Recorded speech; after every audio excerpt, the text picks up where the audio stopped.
Welcome to a podcast series produced by Tekamo, sponsored by rubber tracks, tools, and part supplier FortisHD.com. The goal of this episode is to learn more about the realities of being an independent heavy equipment mechanic. I'm Kevin, and in this episode, we're joined by Daniel Porter, owner of Mideast Equipment Services. He previously worked as a technician for a cat dealer in the region. He sold his first company he built a few years ago, and now he's back at it. Hey, Daniel, thanks for your time today. Thanks for having me on. Yeah, so you started your company twice now. That's a bit unusual. Why did you sell your first business and how'd you get back into it? Well, my first business was after I left the dealership and going good, working, kind of just burnt myself out on it a little too quick. A lot of hours, money hungry, probably took on more work than I probably should have at the time, and I just burnt myself out. Went out and sold that and went off and done a couple of other things. Ended that falling back in my lap. Got to working on a couple of pieces of equipment for a couple of different contractors, and I was looking for another change and talked to my wife, and she said, "Well, this is about the only other thing you know," and that's where we ended back up again. So you started as a mechanic at the dealership first? Is that how you got started? Or what did you do before? It was a lot of family stuff, helping my dad and working on stuff that he had with his business, and kind of a low-lying background with it, but I was sitting at home one night. This is when I still lived back home with my family, and applied for a job, and they called me and they hired me on the spot and began the dealership side of it. They knew my background of where I came from, and it took off from there. Cool. So it started out with your family. How old were you when you first got the job at the dealership, approximately? I was 20, Okay, not cool.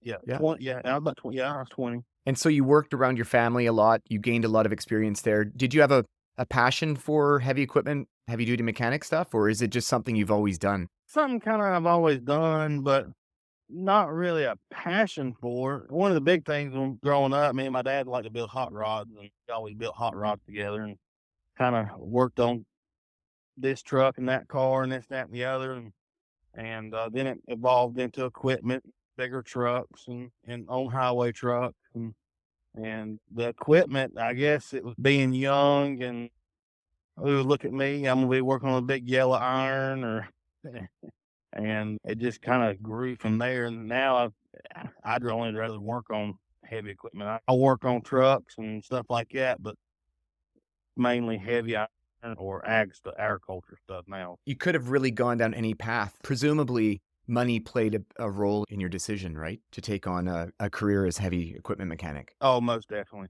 most definitely.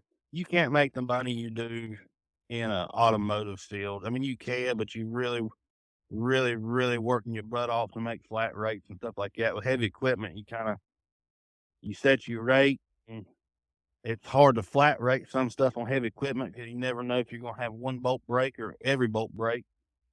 And money was a big factor, but then again, I ain't gonna say the ego, but the status of uh, I don't work on minivans. I work on 60,000 pound, 80,000 pound excavators. Yeah, that's cool. You got the job at the cat dealership approximately when you were 20. How did that go? How did you move along in that job? How long were you there? Tell me the things you learned there. When I was there, I really enjoyed it. I really enjoyed the people I worked around, especially a couple of the older guys have been there for 30, 40 years. I really took up with them and tried to take in everything I could, little tricks, little tips here and there. And I tried to keep my nose out of places that shouldn't be, and just keep my head down level and go. The old timers, a lot of people tell you when you're young, always listen to your old timers and just listen. Don't talk, just listen. I can say that for sure. If you just sit there and listen to them, you'll take in so much knowledge that you won't remember half of it, but at least you've heard it. And maybe at some point in time, you'll remember it, or something will pop up and you can use that knowledge. When I was there, I went up the rank somewhat quickly, just because I'm technical at mine and mechanical at mine. A couple of younger guys kind of got upset with me because how I came in, what level of tech I came in at, and what I was when they came in out of college. Our cat dealership had 2 colleges they had, one at a community college and one that cat actually puts on, and those guys would come out of there knowing that I didn't have no college degree in none of this, and they had to go spend 2 years sitting in classrooms to even consider getting hired. But, out of the time I was there, I really enjoyed it. It got to the point, though, where they were promising things that couldn't be fulfilled, and I finally said at one point, a lot of my family always owned their own businesses between my dad, my grandfather, several aunts and uncles, and everybody says you get that in your blood where you wanna own your own business, and one day I just had enough and told myself that I'm gonna try to be on my own and start my own business, and been doing that ever since. Cool. So, how long were you at the dealer? For a few years until you went on your own? It was going on 6 years, 5 years, 5, 6 years, something like Okay. that.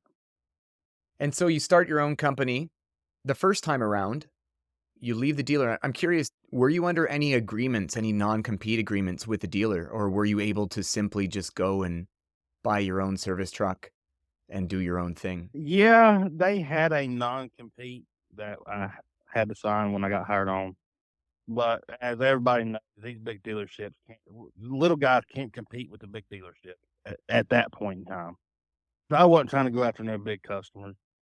In the town I live in, everybody knows everybody, and everybody knows about everybody's business, and, I kinda just stayed true to the act stuff for a little while, and then got into some heavy equipment stuff, and then into some truck. How did you feel when you're taking that leap? Were you apprehensive? Were you worried at all? Were you pretty confident that you'd be able to do it?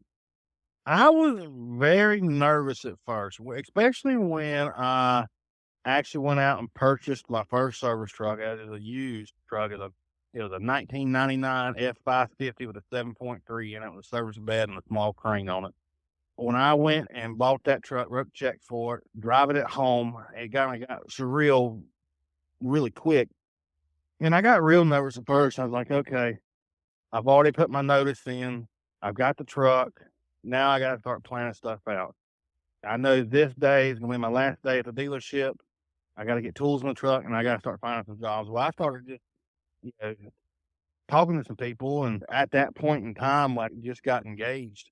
And my wife's family, they're big in the agriculture side of it. And just start telling some people. And well, about probably a week before Probably about a week before my first official day in business, I started getting some phone calls, and by 2 days before I was to quit the dealership, I had about 2.5 weeks of work lined up already.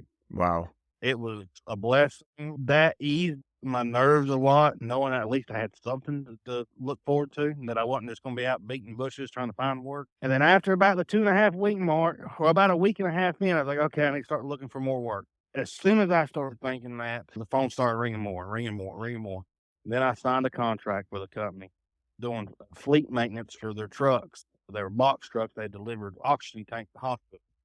I got hooked up with them, and things started to really pick up, and then the nerves went completely away.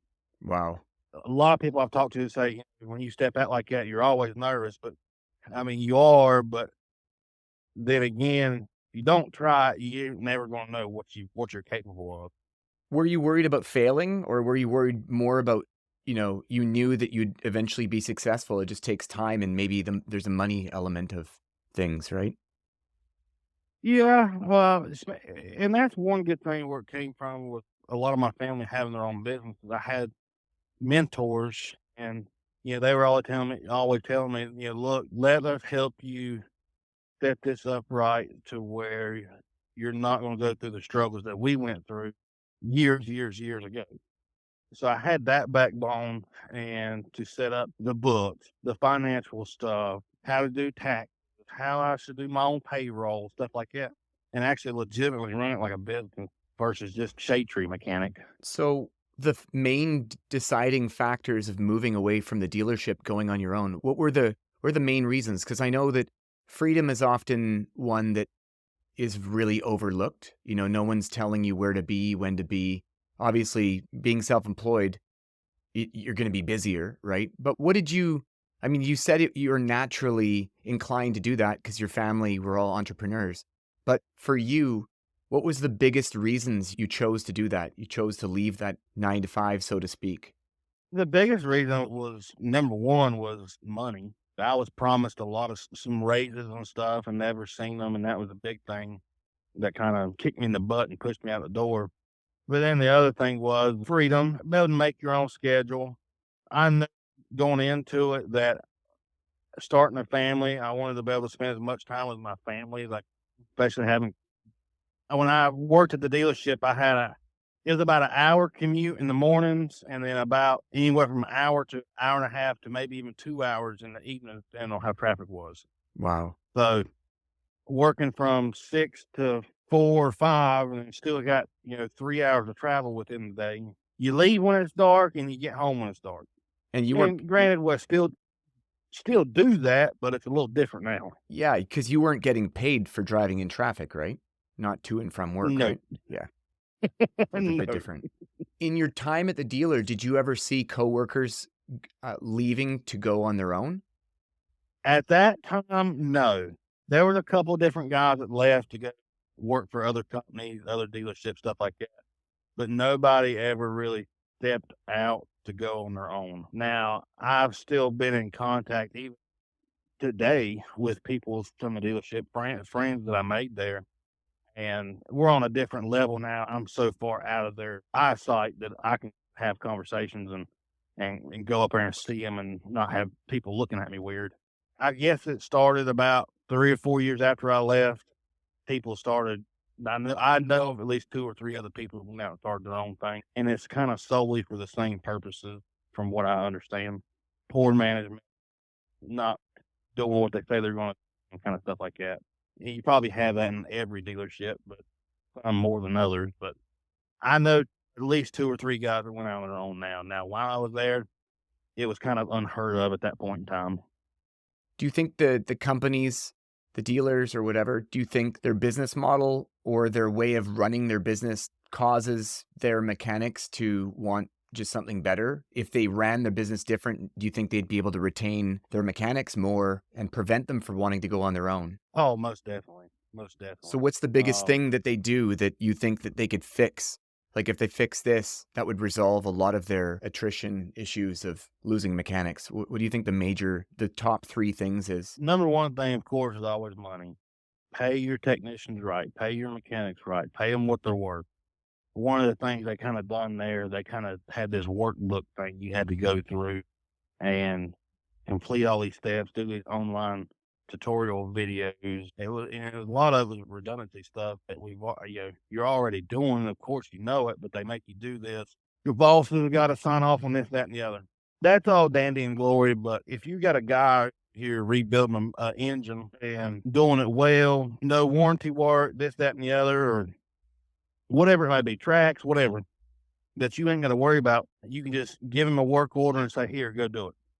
That's the kind of people you kind of need to pay more, Okay. give more attention to. Yeah. The number 2 thing is management. I've seen this a lot, and I still hear about it and still see it. Giving management positions to people that shouldn't be in that position, especially like a shop foreman, field foreman. Those are the guys you go to when you got a question that, hey, I've done this, this, this, and this. The problem's still not solved. What is your suggestion? And that shop foreman or field foreman or whatever should be able to help. That was another thing is going now. Me personally, in the division I was in, I had a good shop foreman. I had a good shop supervisor. They've been in it for a while, but the other divisions and stuff like that, it wasn't like that. And that's a big thing because sometimes we need a second set of eyes on something. And if you don't have the right person in the right position to help with that, it kind of discourages the technician and it makes them feel like they're out in the world by themselves, even when they just need a little bit of help because they've been looking at this project for 10, 15, 20 hours, whatever it may be, and they still can't come up with a solution. So people get their positions because they've worked there for X period of time, not necessarily because they're the best ones for that position. Is that what you're saying? They don't Ex have all the skills exactly. required. Yeah. Yeah, that just it's like that expected. It's kind of like the union mentality. It's like, "Hey, I worked here long enough." Like what you were explaining when you started working your way up in the dealership, these guys go to school for 2 years and they're watching you just do it, probably because you're just good at what you're doing and you probably have a good attitude as well. That's probably why the Yeah, dealership recognized that and said, "Hey, let's see what this kid can do," right? exactly. And I guess the third thing, ultimately is prioritizing work and family. You know, you can't never help if somebody passes away in your family or you have a family emergency, something like that. That's biggest number one thing is family. You can always go find another job. You only have so many family members on this earth. And if something happens, you know, I'm a type I'm not gonna let nobody tell if something's going on with my family, I'm going to help my family. Yeah. And it's just as simple as that. And when you have employers that kinda tell you, "No, you can't do that," or "I need you. I understand you need me, but my family needs me more." Yeah. It's amazing they haven't figured that out yet. When we Yep, have people ask us, they want vacation or they want a couple days off here and there, it's like, "Okay, cool. Do it." Like, we'll figure it out, right? yep, Because no matter what, whether you're there or not, the world isn't gonna end because you take a day off or a week off or whatever. You'll figure it out. That's the whole yep. challenge in business is these guys gotta figure it out, but you wonder where I don't know, the people, they're so corporate and they've forgotten that it's actually humans that run the world, right? It's humans that Yep, actually work and do stuff. I think sometimes exactly, people just forget that and they're so obsessed with the bottom line and with numbers. exactly, and that's a big thing. Oh, we're trying to meet our quota, we're trying to meet our quota. We have this budget for this year that the service shop needs to do X amount of dollars to be able to provide this big of a profit, blah, blah, blah, blah. Alright, that's cool, that's part of business, but you can't run your employees in the ground just to meet a number. Yeah, and also you Uh, can't do that with your customers either, right? I remember buying equipment from a dealership, the large brand, and I remember I think it was $500,000 transaction.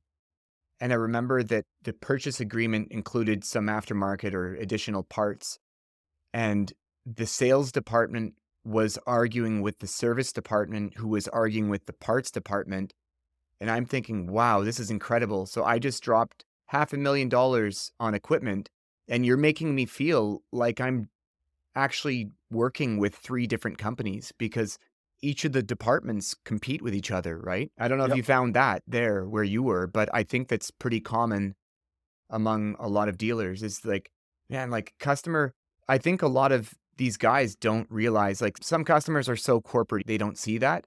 But I mean, if the customer feels being nickel and dimed and whatever, not treated well because there's infighting between the different departments, they're all competing with each other of their revenue numbers and their, it's like, I don't care what you guys have to do. I just spent $500,000. Get it done. I just want my stuff. Yeah. Yeah, like, I don't care, Yeah. "Oh, well, the parts department," like, it doesn't matter. So, that was another thing, like, did you ever see what the dealer was doing internally? And in the end, the customer is the one who pays, and you're like, "Man, I can't believe we treat customers like that." Did you ever feel that way? Yeah, on certain things, I would have one of our parts guys come out or even the shop foreman sometime and say, "Hey, you know, go ahead and do this, this, and this." Well, heck, that's another, let's just call it round number. That's another $500 of the bill is something they don't really need. Yeah. Well, we're trying to get to the budget. We're trying to get to the budget. We have a budget to meet. Well, yeah, but you don't make it up on one person. Yeah. Yeah. I never got to really see a lot of number stuff in the dealership. I'm glad I didn't, but I wish I did see some of it just to see certain other aspects. Yeah, but you kinda But, know what goes on, right? yeah, exactly. And when you have another employee come in and say, "Hey, Billy Bob just said I need to order this part for this," and it don't even need it, Yeah. and it's another 500 to $1,000 part. He could have lasted another 1,000, 2,000 hours on what he's got. Yeah, exactly. So of the guys that you worked with or the people that you knew after you had left the dealer, you said a few of them left and went on their own. How are they doing? And do you ever see people who go on their own and it's very clear to you that maybe it's not for them? As far as it's not for them as being on their own or being Yeah, I employed. think there's misconceptions to being your own boss. It's one thing to be a great mechanic, but what I find is pretty universal is that a lot, like not a lot, but some guys will go and be like, "Hey, there's more money if I did it on my own." But they don't realize all the other things that are involved in running your own business, right? So, Yeah. The couple of guys that one in particular that I know, and I'm not gonna put no names out, but he's actually probably the only one that I can say that I know that went on their own that is legitimately a business and legitimately running it like a business. You always see some of these guys out here, they show up with a sticky notepad to give you an invoice. Well, I should tell you something right there. They're probably not insured. They're probably not, set up right. They may be a good mechanic, but what about the back end of it? Is there gonna be if you have a problem, are they gonna stand behind their work? Are they gonna do what they say they're gonna? But out of everybody that I've known that went on their own, I'd probably say one guy is probably the most legitimate, and he's actually kinda maybe even surpassed where I'm at. But in the area that he's in, there's a lot of different varieties of machines and work and stuff. So it relates to me, but it's not all construction-based stuff. It's a lot of recycling equipment and stuff like that, so the point is that there are many things to consider when you're running your own business. I think that's one message we wanna get across to people is like, "Hey, you could be a great mechanic, but think about all these other things." That's one thing we wanna bring to light to, not to, make it sound more difficult, but if you ignore your administrative end or, think that it's not necessary to run the business properly, even if you're not good at that, find someone that can help you with it. But I think that's the thing that will, talking about digging yourself into a hole. And it's not a matter of wanting to be a big business and to have, 20 service trucks and 3 shops and whatever. It doesn't matter the size that you want to get to, regardless if you want it to be sustainable on your own and be successful and be profitable, even as a one-man show, you can't ignore the administrative part, invoicing, accounting, paying your suppliers, all of that, keeping organized. I think that once you get yourself on the right track, it's pretty easy. Is that something you find as well? oh, most definitely. If you can set up some certain systems to help you remember to do things. Now, I'm not saying I'm the best at it because there's some things I need to get better at. I mean, I've lost a couple of $100 here and there because I forget to, bill it out. I've already wrote the invoice, sent it to the customer, gave it to the customer. I was thinking, oh, I forgot to do this. Well, you only do that so many times before you realize there could have been another $500 I could have added to that thing, but I forgot because I was unorganized and didn't keep a list of parts and materials together for that job. Yeah. So, most definitely, if you can't do it yourself, find somebody that can do it for you, pay a little bit extra money, and let them help you. Because I mean, it don't take long, 100, $200 here, it starts to add up over a year. Now, if you forget to add a 25 cent or a 10, 15 cent fuse or something like that, okay, that's different. But when you start getting into some bigger jobs, it adds up quick Yeah, and especially it yeah, won't take long. yeah, when you're doing a job and there's maybe 3 or 4 different suppliers that you're buying stuff from just to get that one large job done. Man, I know losing money makes you learn quickly, but the problem is if you're doing it on a smaller scale and you do it all over the place, you don't know what's happening, then you just Yep. assume that you're in a different position losing money, but if you figure that out, I think that's a big thing. What systems do you have in place? Like, for example, if you're doing an engine job or whatever, you're buying from 3 different suppliers or 2 different suppliers for one job that you're doing, and the job might take you a month. Do you have any manual process that helps you, not miss any supplier invoices to be billed back to the job? But what I've done, I'm kinda old school and new school at the same time. I like paper. Computers, you don't never know about computers. It may work one minute, it may not work next. My big thing is when you call a supplier and say, "Hey, I've got this job, I need this, and this, and this." Make a PO number for it. It could be who you're working for, the last 4 of the serial, the machine model, blah, blah, blah. Whatever job you're working on, use that same made up PO number across all your vendors. That way, when you look at your invoices, Oh, hey, this was for Jim Bob. This was for Billy Bob. Uh, okay, now I know. I got messed up at one point where I'd call somewhere, order parts for 3 or 4 different jobs, and they put it all on the same invoice. Well, say that job took you or them 2 or 3 jobs took you a month, month and a half to get through because 'cause you're waiting on this, waiting on that, trying to get one done to get to the other one, and you do the invoice. Well, you go back through there and you kinda remember what you used on that job, but say, hey, you may have forgot 2 or 3 things, and you come up at the end and you're like, "Well, alright, well, something ain't matching up on the book.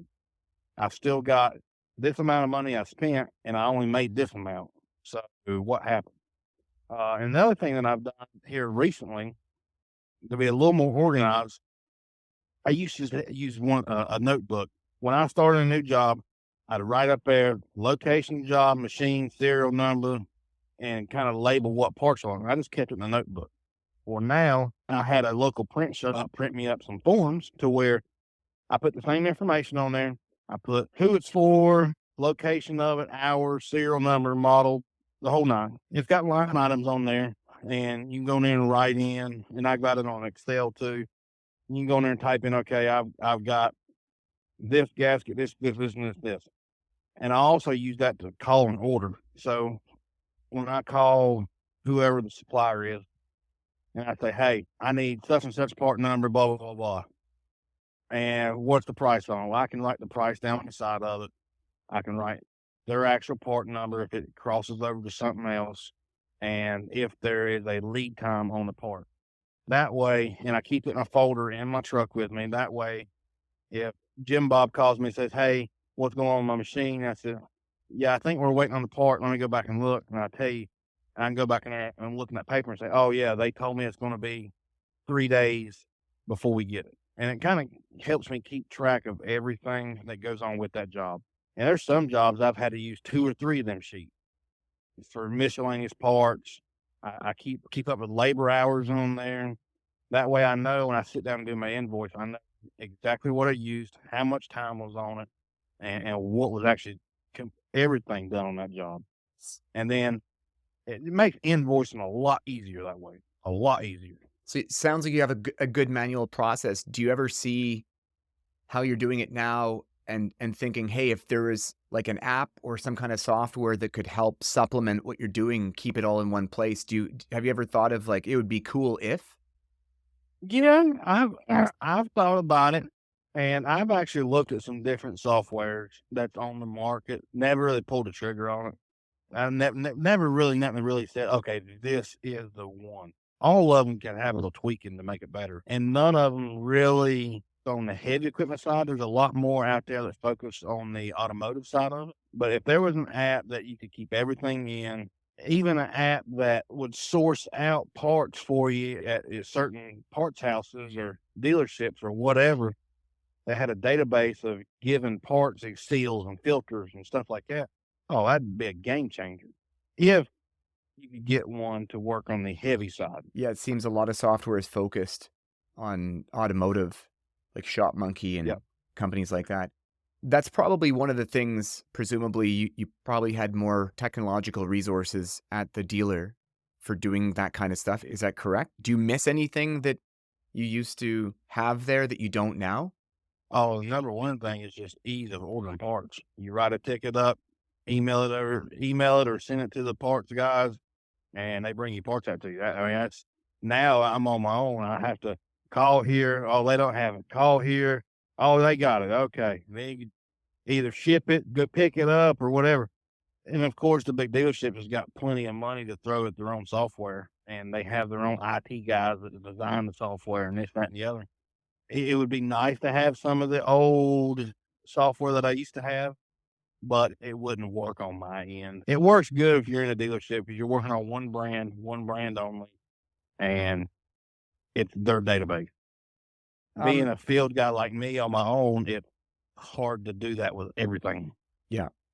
I want to circle back to taxes or to when you set up your company structure, thinking in terms of the amount of taxes that you were paying, income tax that you were paying as an employee versus the tax benefits of when you start your own company before you set it up? Because there's a few different ways of setting things up. Did you get any tax advice from someone that either knew or from an accountant or lawyer that said, hey, you should set it up this way because of the tax advantages? You can structure it like this. Did anyone tell you that, or did you just set up your own company and go from there? No, like I said, with a lot of my family having their own businesses and stuff, they've done went through all that. I had them to lean on with that, and in particular, my dad.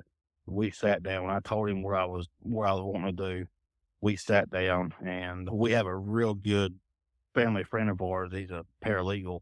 We all sat down and said, "Look, this is you could do it this way, or you could do it this way, or you could do it this way. These are the pros and cons of both." So that kind of what helped me and decide. There is a lot of tax benefits of different things, and there's a lot of cons with a lot with certain ones. And you got to kind of just pick out what's best for you, thinking long term. The way I wanted to do it, I wanted to. I am the business owner, but I'm still an employee of the business. I think it keeps it simple that way. I pay myself a paycheck every week, and just like I was at the dealership every week, the payroll comes out is direct deposited, and you're cheating yourself or cheating your business at the same time. Yeah, like one of the main things, I mean, not the main things, but one benefit of having it set up that way. So you've got your LLC, limited liability company that's set up, and then you as a W 2 employee under that company, you can control the amount of money that you pay yourself. From a tax perspective, there's an optimal range of the percentage of tax that you pay. You may go, I don't know how it's set up there, but if you pay yourself more, you might pay a higher percentage of tax. But the other good thing is that your company, in theory, your own company should pay for all of your expenses in running the company, your fuel, your vehicle expenses, your insurance expenses, and all of that. And at the end, the money that you get as an employee, you pretty much got most stuff paid for. So the company pays for most of your stuff. And so, I mean, that's just, I don't know if I explained that properly, but Oh yeah, that's yeah. that's the There's different ways to go about it. I mean, I know some people they don't pay themselves an employee and they just draw checks out of the business or use the business money for whatever and just try to write everything off. And I just think when it comes down to that, you're risking yourself and risking your business too much for the IRS to come in and say, "Hey, why are you doing this?" And then you got a whole another set of problems. Yeah, I think if you play within the rules, I think there's a lot of advantages, assuming that people are playing within the rules, and the rules are extremely complicated, but the very basics of it, I think if you understand the rules, I think there's a lot of advantage to playing within them as opposed to just a regular employee. Now, I want to give some kind of example. It may be hard to know the exact figures, but as an employee, I'll give you an example here. As an employee, you could be paying up to 50% federally and on a state level. In our case, in Canada, it's very similar. There's a federal income taxes and there's provincial income taxes. Same idea in every state, it's different. But the combined income tax that so if you make 100,000, you may walk away, clear with 55 or 50,000. So imagine paying half of that. In your case, when you used to work at the dealer, the percentage of your take home pay versus all things being equal, if you're making the same amount of revenue, do you know what just alone the tax benefit, just approximate, not an exact amount, but is it a noticeable tax advantage of just running things as in your own business? Oh, most definitely. I couldn't spit off the numbers to you, but a big difference. One of the thing is when you're working at a dealership, you're buying tools off tool truck, you're buying tools from whatever local tool store you got, whatever. Well, that's coming out of your pocket. And you can write I can't remember how much it is, but you can write some of that off on your personal taxes. But in a business, you can write every bit of that off. And it's not coming out of your bottom dollar for what you make a year. And that's a big thing, especially in this business. Before I was buying had a tool truck payment with, 2 tool trucks and buying stuff here and there, whatever not, and that's coming out of my pocket. That's coming out of, what we'll call play money, livable money. Now you write it off with the business because you're using it for the business, and that's one of the big things that I've seen going into business for myself. But most definitely, I mean, the tax breaks you get running business wise versus personally working for like a dealership or something is a tremendous difference. Yeah, once you understand that, it's hard to explain on a podcast, but once you understand what you just explained there, that will be the light that turns on. It's like, wow, that's incredible. I won't even get into it because I want to explain it in a very simple way, and I know sometimes I overcomplicate things. Uh, And the tax laws and stuff, you really got to stay up on it. I don't know how it is up there, but here in the state, it changes. I have an accountant and stuff, and they're good about keeping up with every year. Okay, well we can deduct this much now instead of last year it was this much. Now they upped it to this much or decreased it or whatever. Keeping up with that stuff is a big thing, and I can't keep up with it. That's why I have somebody else do it for me. I think Um, even accountants can't even keep up with it. It's crazy. It changes all the time. Oh, yeah, let's just stick to one simple rule. Yeah, yeah, it would be really simple if everyone paid the same amount, no matter whatever amount you make, it's like, 15% or 20%. I have a question for you. Have you ever felt like you've hit your capacity? Like you can only work a certain amount of hours in a day, but yet you want to grow your business?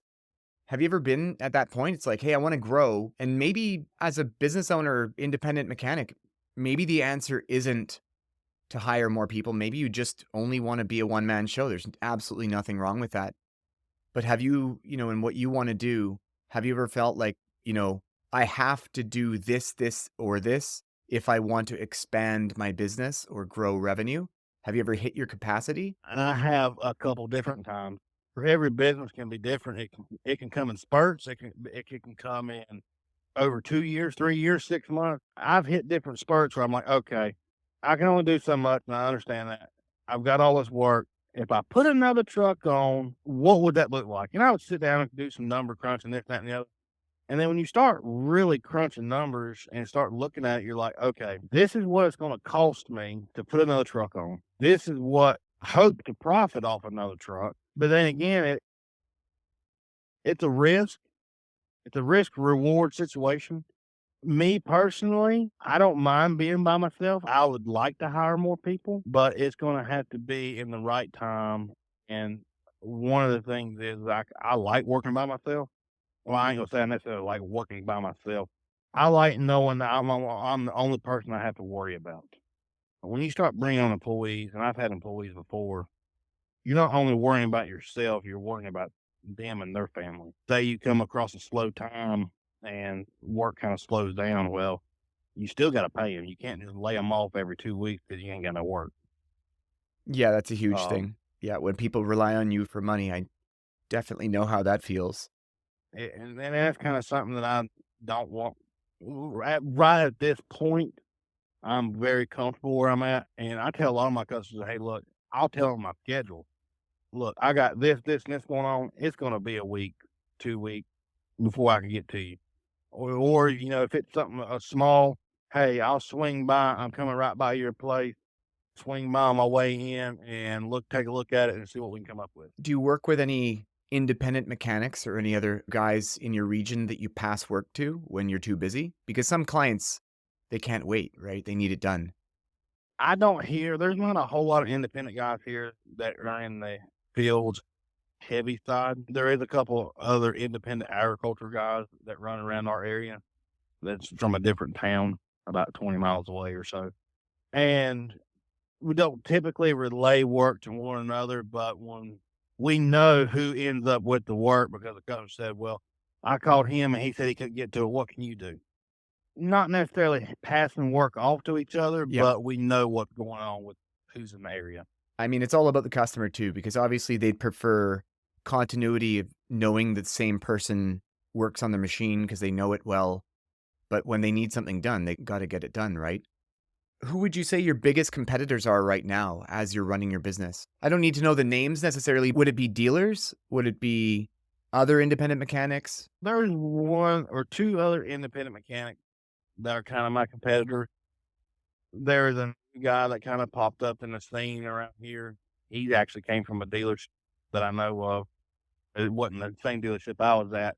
He's just now starting on his own, and we'll kind of see how that works out as far as customer base wise. Which I cover such a broad area. There may be other guys in that area that I don't know about. I just like 2 weeks ago, or yeah, 2 weeks ago, I was about an hour from my hometown working, and a guy pulls up and is like, "Hey, where are you from?" Blah blah. And he was in a service truck, and talked to him for a few minutes. He said, "Hey, if you ever need anything up here, you don't want to come get to it, give me a shout." And I was like, "Yeah, cool, no problem." And like I said, there may be 20 other people that I don't know about, but in the area, it's just two independent guys. Now, one of the local dealerships here, I've been getting a lot of work, and it's on the ag side.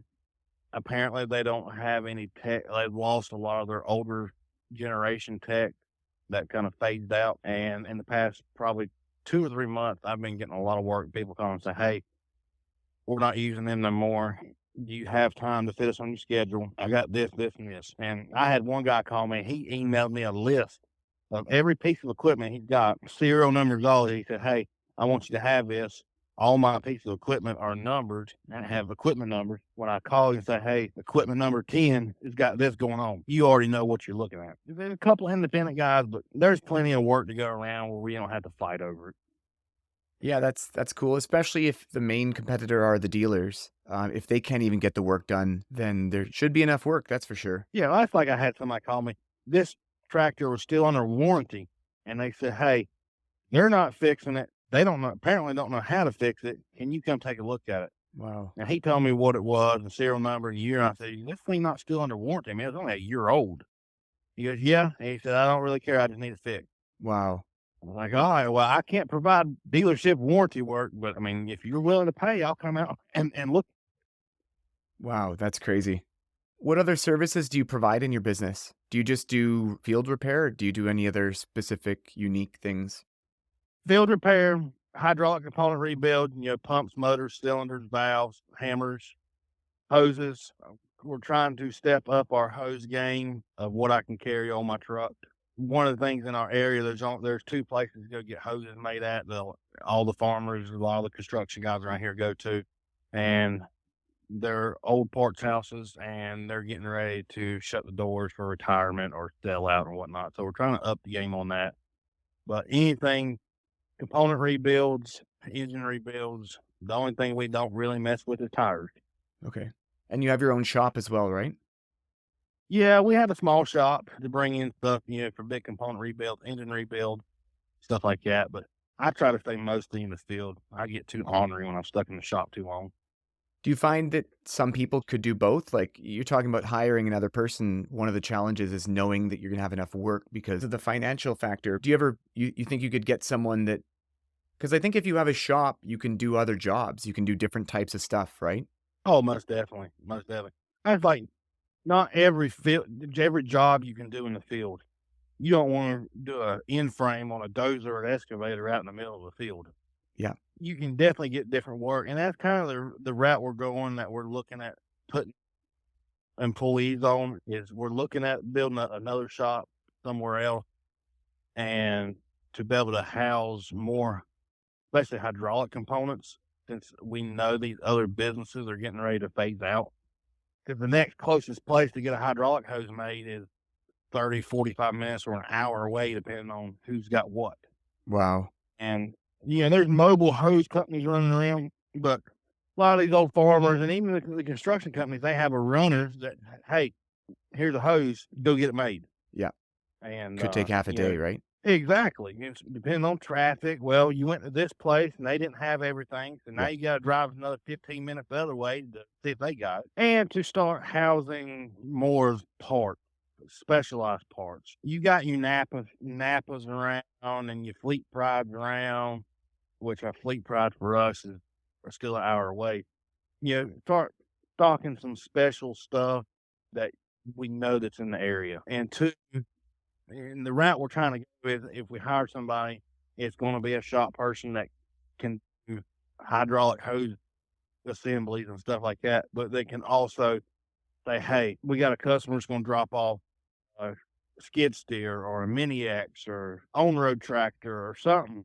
They want it serviced, but they don't want to pay a service call to be out in the field and do it. They'd rather just bring it here. So somebody that can kind of do PMs, do light mechanic work, but mainly be a face for the community, saying, "Hey, if you need a hose or you want something serviced or we got a filter for you, this is the place to come." Do you find that in looking for someone that would fit that description, do you think there's a, personality trait differences between a mechanic who wants to work in a shop and who wants to work on the road? Do you think they're two different people, even if they had the same skill sets? Most definitely. Working in the field, it's the way we always looked at when we hit dealership, being field guys at the same time. Your field guys are the most dirtiest ones. Your shop guys are the most cleanest ones, and that's because the shop guys are working on concrete floors, and we're out here rolling around in the mud puddles and dirt and everything else. Some people don't want to get that dirty. Some people don't want to crawl around in the mud, fix a 3 cent O-ring underneath a dozer or whatever. There's big differences in people that want to be in the field and people that want to be in a shop. Yeah, that's interesting. And I guess you also have to be capable of improving certain things. Sometimes things need to be fixed. You don't have a parts department to go to. You need to make a part, put things together just to get it back up and running. I guess that's also a skill in Oh, itself, right? most definitely. Some of the homemade toolings I've made just to get by because I'm an hour away from anything and I don't want to drive that hour or 2 hours Yeah. there and back Yeah. to get something. You do a lot of things that you wonder, how am I still alive? So, putting your fears aside, you've expressed that one of your concerns about growing is hiring people that rely on you for money when times are slow.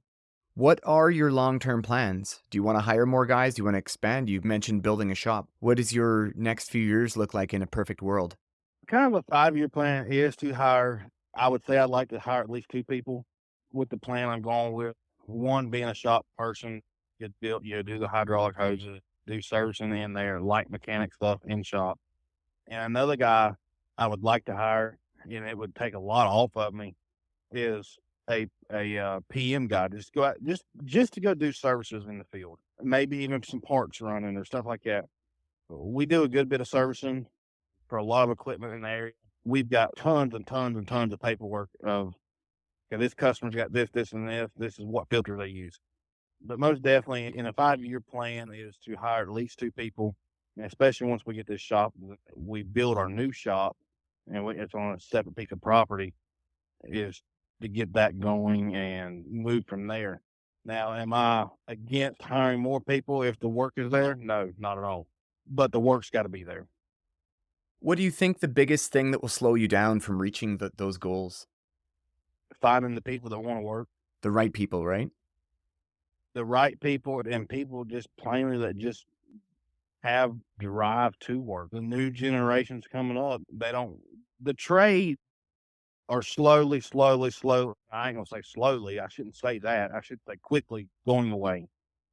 There's less and less and less people in trade schools. It's all IT stuff or doctors. And there's nothing wrong with doctors and stuff like that. We need them. But trades have gotten frowned upon over the past, 5, 10 years. Probably Uh, longer than that. oh, you, Probably longer than that. yeah, Yeah. But you really notice it, right? you're really noticing it now because, ooh, I don't want to be a blue collar worker. I don't want to do this. People think you're just dead poor and dirty all the time and everything else. Well, that's not the way it is. Yeah, that's well said. One of my questions was what challenges do you think the heavy equipment industry is facing right now in terms of, whether it's competition, growth, business models, recruitment, whatever. I think you just nailed it. Do you think the industry has done any kind of good job in attracting younger people to the industry? Because obviously it's a dying breed. One of our goals is to inspire the next generation. I'm sure you know that already, but do you think the industry is doing enough? And if not, what do you think they should be doing? Because that's an existential issue, right? Oh yeah, most definitely. Over the years, you've seen ads on social media, TV commercials, stuff like that. And it's like they're trying to attract the younger generations, but they're not trying hard enough. They're not giving the full picture. I honestly feel like the Tekamo page and everything is doing a great job by that. And by showing, what is the life of a heavy duty diesel mechanic. All right, well, let's step back. Let's do that for plumbers, electricians, stuff like that. Let's go even a little deeper and say, hey, what kind of lifestyle do you live outside of work? Don't get too personal, but say, hey, I go out and I ride four wheelers or I go hunting on the weekends. I'm able to go do this, go do that, go places with my family.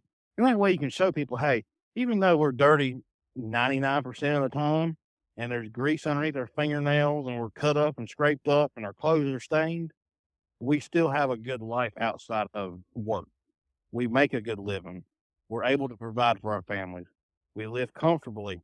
Some of us even live more than comfortable.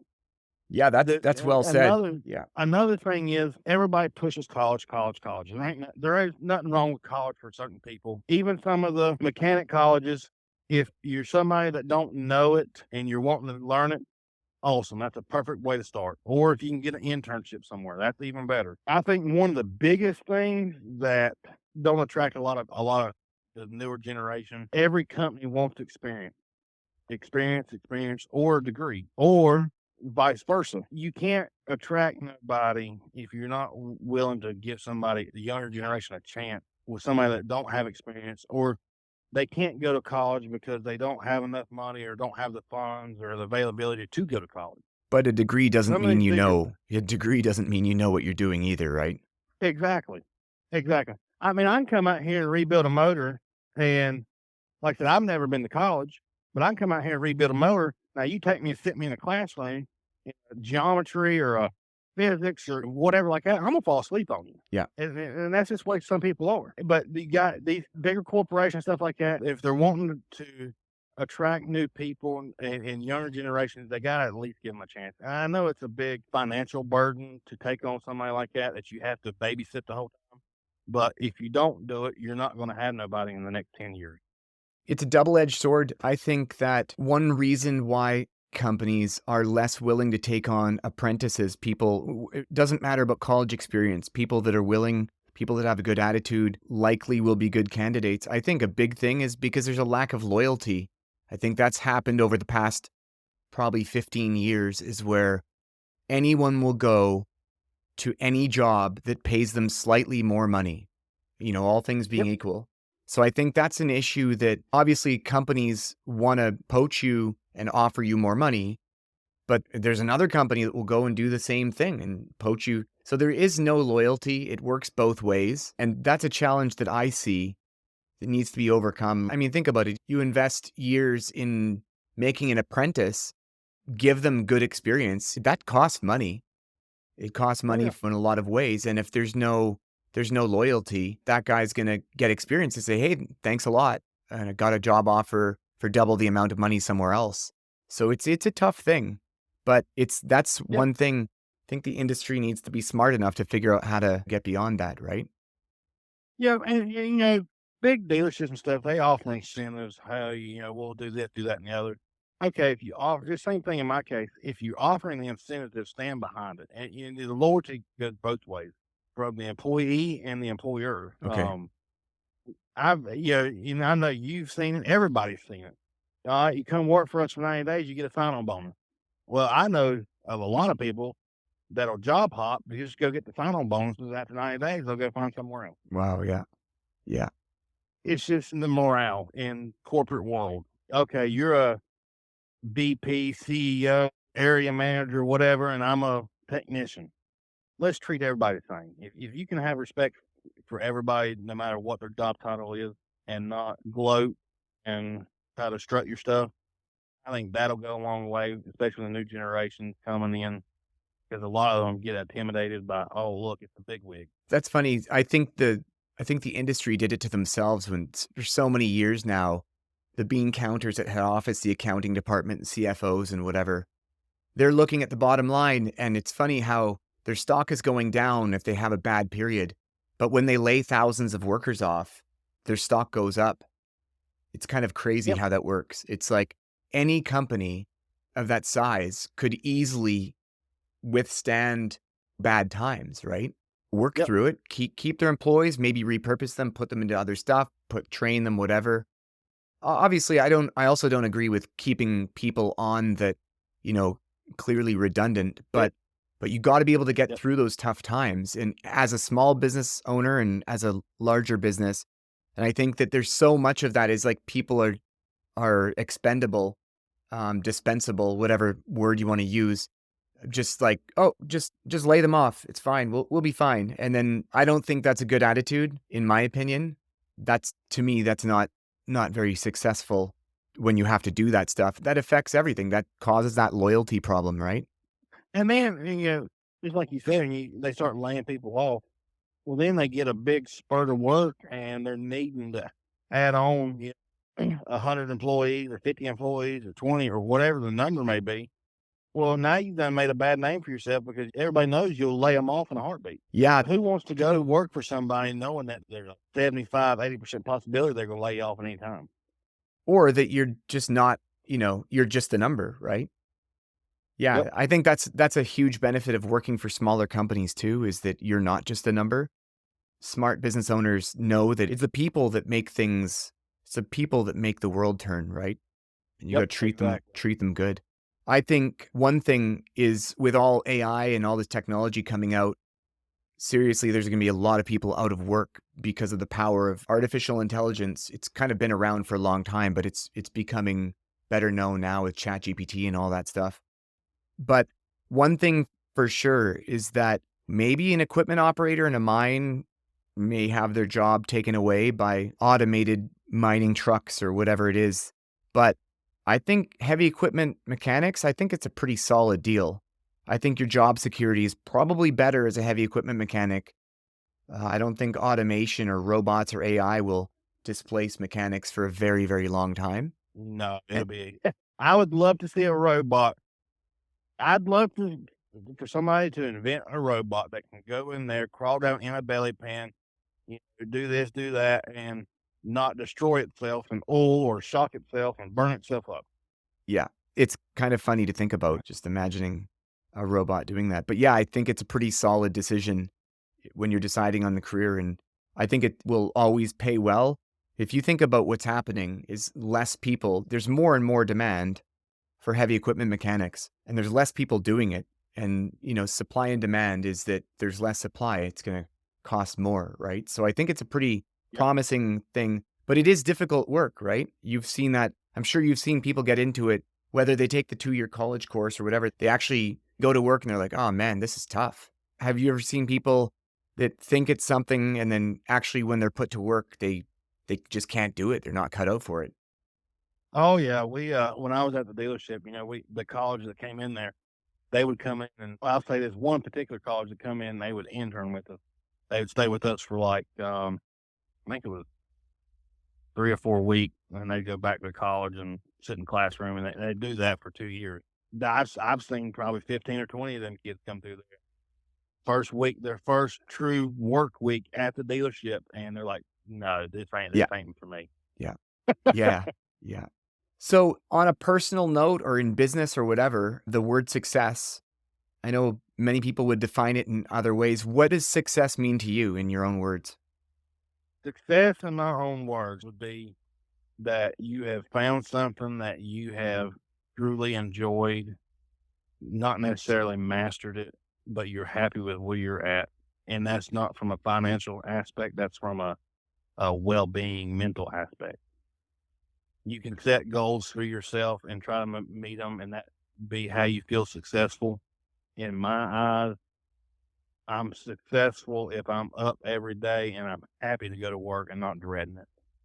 God told me that probably 20 years ago and worded it a little differently, but he was a type never came from money, had money, but he lived well and lived happy.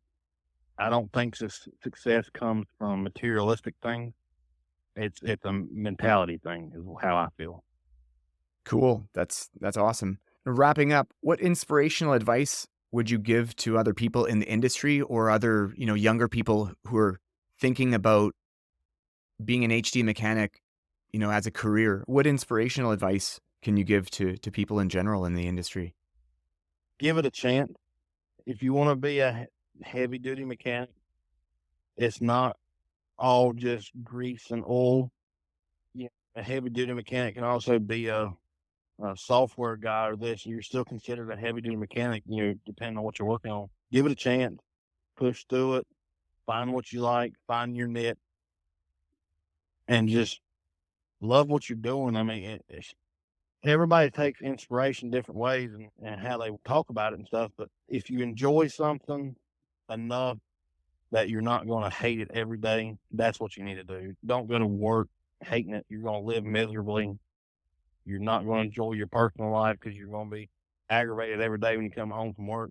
Just push through it. There's hard times being self-employed, and there's hard times being an employee. You just got to push through it and set your mind to something and conquer it. I mean, that's about the only way we can live nowadays. What's Stepping back, shying away, don't get you nowhere no more. so in a few words, what's the best thing about being self-employed? The freedom of time is the biggest thing, especially when you have a family. Cool. That's awesome. Anything else you want to let people know that are listening? Anything that we didn't talk about? Any pointers? No, not really. I'll say this, and this is a big thing, and goes for the business owners and employees. Just don't get yourself in a bind. Don't think you have to start out with high dollar tools.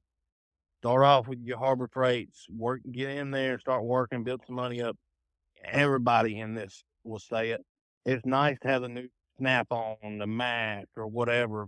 Don't put yourself in a bind just to go to work. It's not worth it. It takes forever to dig yourself out of that hole versus being smart with your money and doing it the right way. That is excellent advice. I would add that high interest rates is a killer. It doesn't matter what it's Yep. for. If it's for an investment that's absolutely required, like a truck, I completely agree with you. It's called bootstrapping. When you don't have a lot of money, you need to do what you can to get to the next step. Because I've done that before where I've put a bunch of money into something, it didn't work out, you basically lose all of it. And the only worst thing than making a bad investment is making it with borrowed money. Interest can Yep. eat away. I would say always know what interest rates you're paying, whether it's on the Snap-on or Mac Tools truck. You're making that monthly payment. I've talked to a lot of guys, they don't actually care.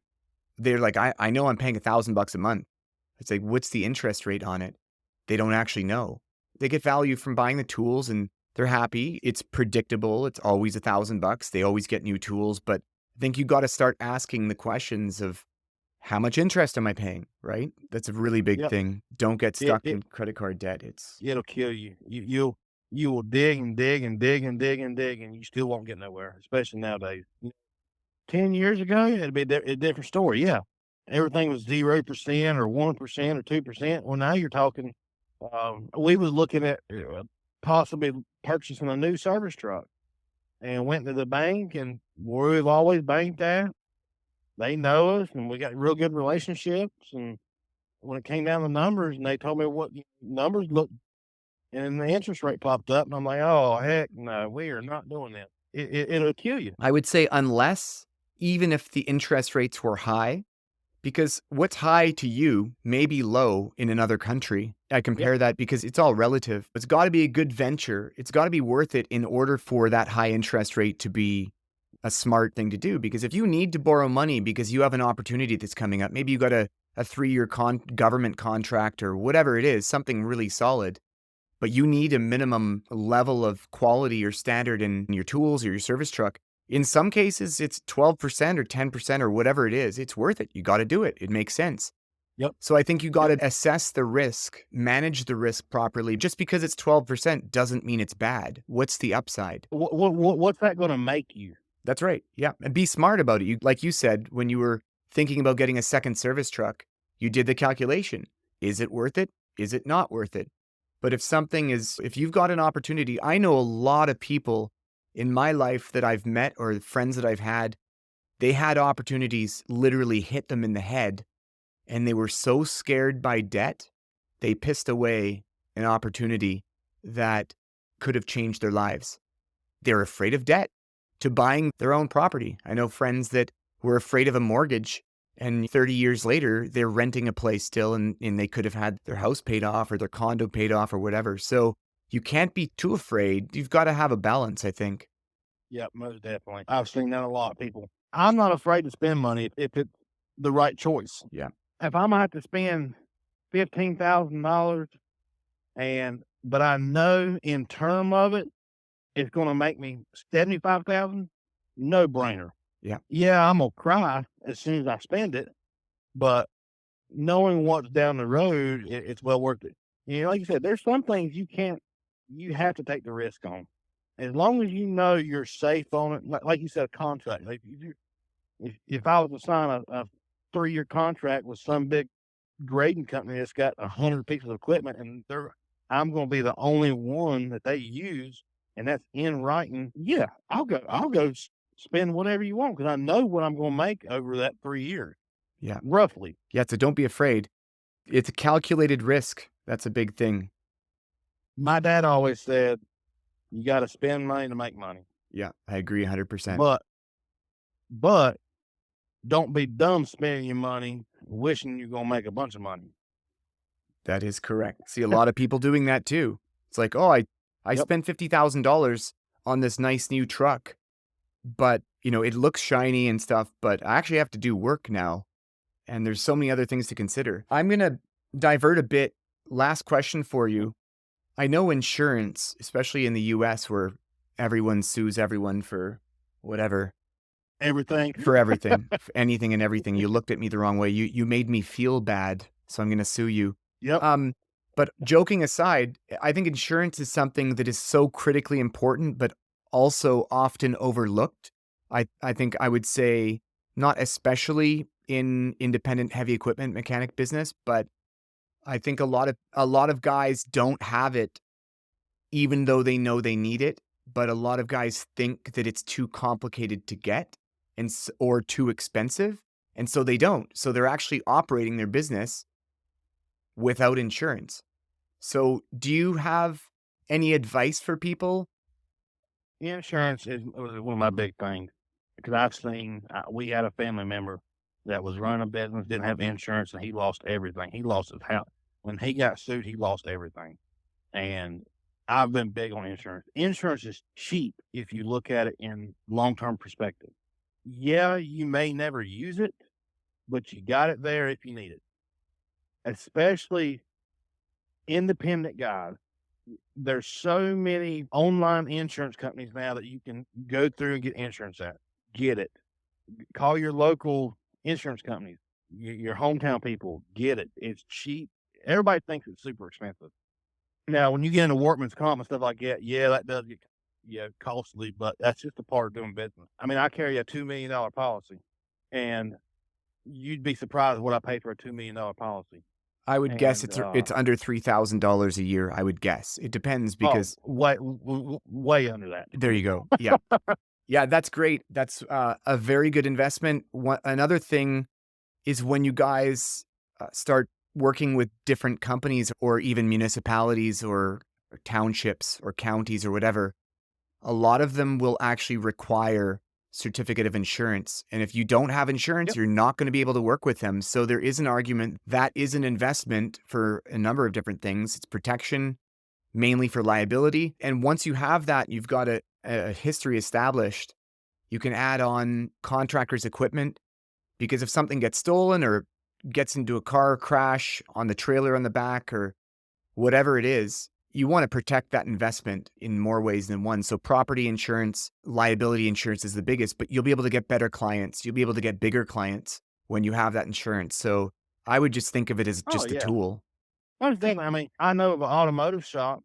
They've been around for years, and this new generation took it over, and apparently they let their drop their insurance, and their shop caught on fire. Oh, wow.